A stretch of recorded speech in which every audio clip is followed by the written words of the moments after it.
আল্লাহর ঘরে সে কিভাবে সে কাজটা করলো।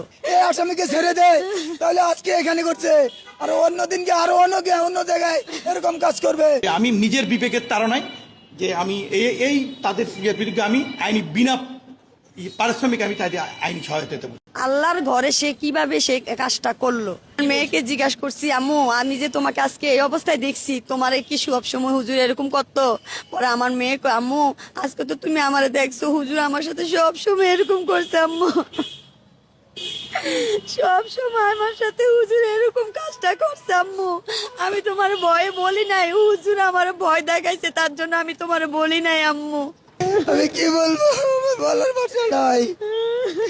আমি আদালতের কাছে চাই যে আমার মেয়ে দর্শনকারীর সঠিক বিচার চাই, সরকারের কাছে আমি সঠিক বিচার চাই, সরকার যেন মৃত্যুদণ্ড দেয়, এটাই আমার কাছে কামনা। আজকে যদি এই আসামিকে ছেড়ে দেয় তাহলে আজকে এখানে করছে আর অন্য দিনকে আরো অন্য জায়গায় এরকম কাজ করবে।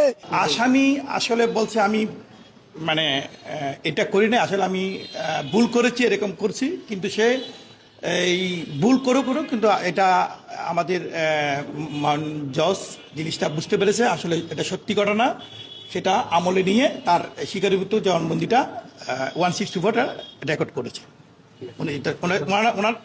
ওনার যে এবং এটা এই ঘটনাটা একটা পুরো আলোচিত ঘটনা ত্রিশালে এবং সমগ্র মিডিয়াতে এটা প্রচার হয়েছে।